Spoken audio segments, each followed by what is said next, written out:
A good night of Shabbos to everyone. Parshas Vayikra, Shabbos Zocher.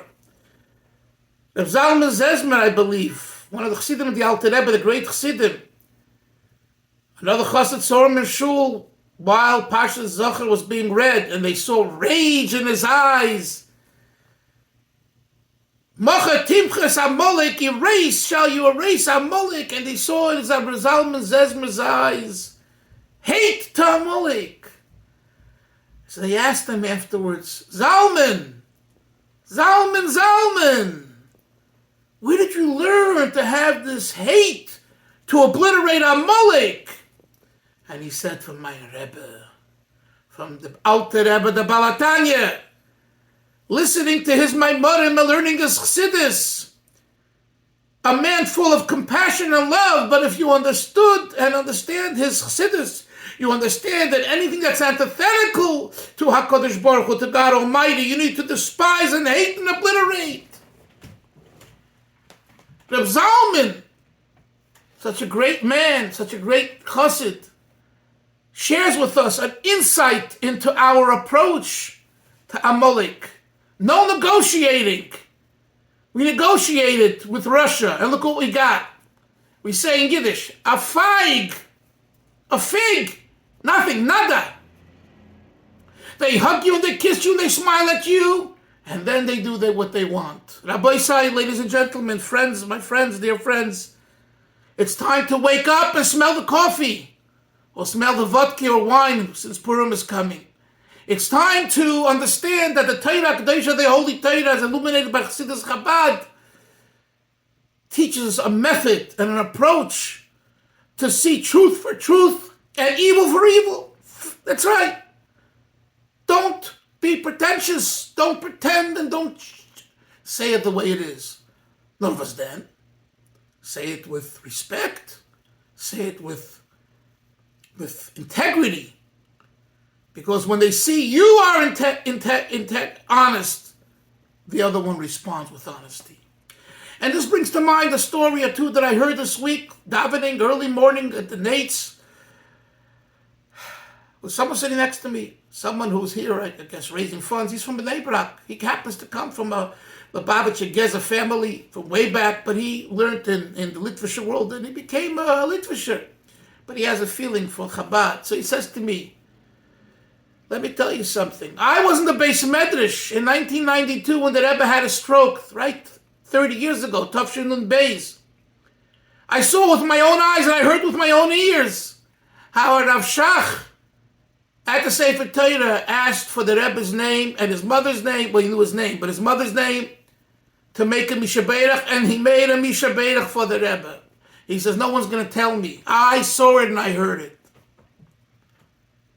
Then he says to me, and once I was in his home, in his house at 12 midnight, and he was sitting and learning Be'iyun very deeply, the Alter Rebbe Shulchan Aruch, the Balatanya Shulchan Aruch. And it surprised me. I came back at 5 o'clock for whatever reason, and he was still in the same place with the same Alter Rebbe Shulchan Aruch. So at that point, I had to ask him, and I said, Rebbe, you're so fascinated by the Balatanya Shulchan Aruch, the Rav Shulchan Aruch. He didn't say this, what I'm going to say now, but, knowing your background and your attitudes towards the Rebbe and Lubavitch and everything that was going on in the 80s,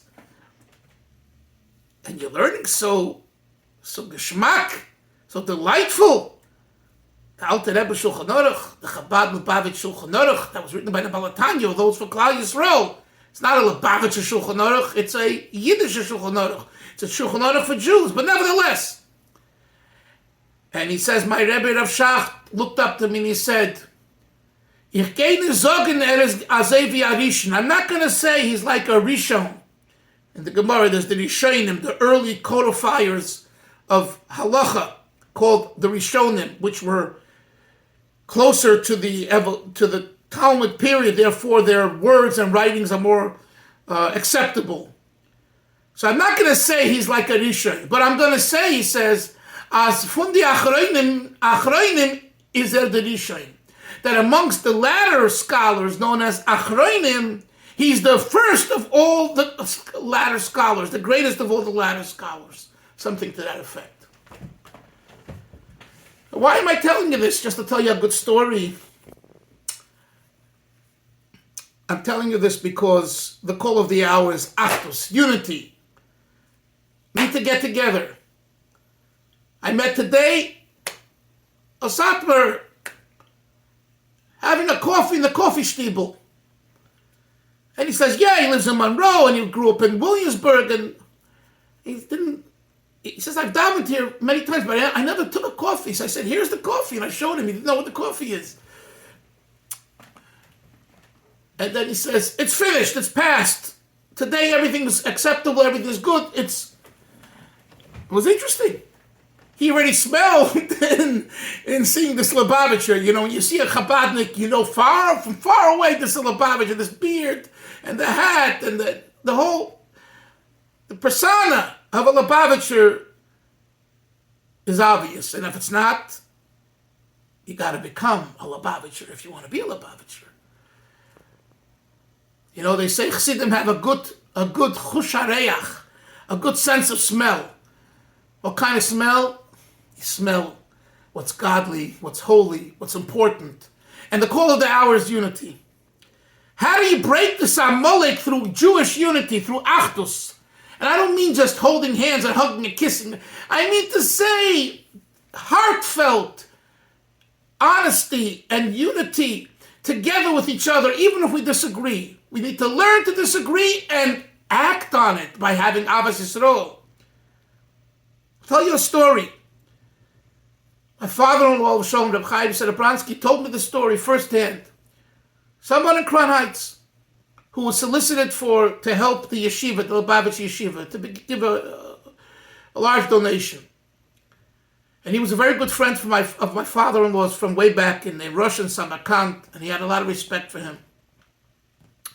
So he says to the solicitor, to the person of the yeshiva who asked him for the funds, I'll let you know. And he went to my father-in-law and he said, should I give them the money? He had the money, and he gave tzedakah. But he was upset with some of the administration individuals who were following another approach different than people who he acclimated towards and respected. And my father-in-law, who was on his side and also didn't appreciate the others who were making problems for him and the Baal Tzedakah that I'm talking about, my father-in-law said to him, of course you should give it for salaries of this and this individuals. We ate together and slept together in Samarkand. And you're going to cut off his lifeline when he doesn't have a salary check because of political differences, shittas, different opinions? You don't cut off someone's lifeline. And I heard another story for the Mendel Shemtov, Alichten Gan Eden. He told me that his father, Bentche Shemtov, when it came to things of Lubavitch, he was Yared Val Yams. In other words, Lubavitch, this is the Shita, this is the way. He was an extremist in those areas. But it came to helping a person with Parnasa, you didn't have to be Lubavitch and Polish and Satmar and Frum and Fry.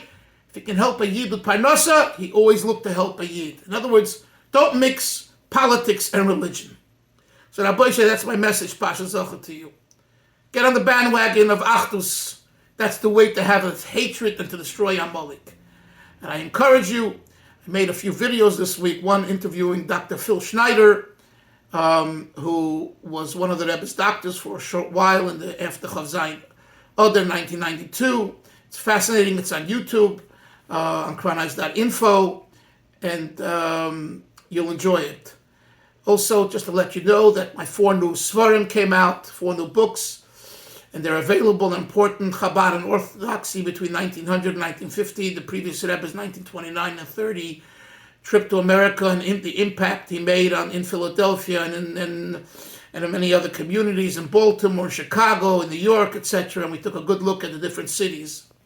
So that's one book, and it was endorsed by Jonathan Sarna, an Orthodox professor of history at the Brandeis.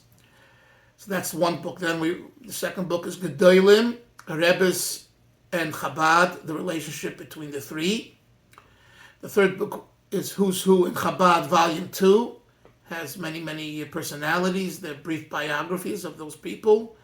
And the fourth book is actually a coffee table book, a pictorial book, a 6x6, with over 100 pictures and explanations and messages of the pictures. It's called as Gate HaChassid, Hasidic Life.